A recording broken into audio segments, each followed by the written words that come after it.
সালামু আলাইকুম। কেমন আছেন সবাই? আশা করি সকলেই ভালো আছেন।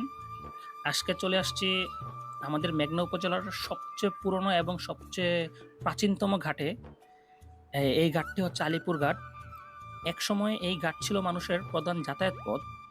এখনো এই ঘাটে সকাল সন্ধ্যা নৌকা ভিড়ে। নদীর উপর দিয়ে চলে ব্যবসা। হয়তো আগের মতো এই ঘাটে এখন ব্যবসা চলে না। এই স্থানীয় লোকেরা বলে এই ঘাটটি ছিল প্রায় ১০০ বছরের পুরনো, মানে ১০০ বছর আগের পুরনো এই ঘাট।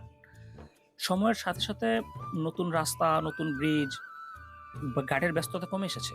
এখনো মাঝে মধ্যে কেবল দু একটি নৌকা ভিড়ে, তবুও নদীর ঢেউ যেন এসে বলে, আমি আছি। বিকেলে যখন সূর্যের আলো পড়ে, ঘাটটি যেন আবার জীবন্ত হয়ে ওঠে। নদীর জল, বাতাস আর মানুষের আবেগ সব মিলিয়ে এই পুরনো ঘাট যেন অপূর্ব এক সৌন্দর্য বিরাজ করে। একসময় মানুষের গল্প, ভালোবাসা, যাতায়াত, হাসি কান্না সবকিছু জড়িয়ে আছে এই জায়গার সঙ্গে। তবে এই ঘাট রয়ে যাবে যতদিন আমাদের মেঘনা উপজেলা থাকবে, যতদিন এই মেঘনা নদী থাকবে। আমাদের এই ঘাট হয়তো রয়ে যাবে, কিন্তু ফিরবে না আমাদের এই ঘাটের পুরনো সেই ব্যস্ততা, আগের সেই বাণিজ্য। মেঘনা উপজেলার মোটামুটি আবেগই চলে এই একটি ঘাট।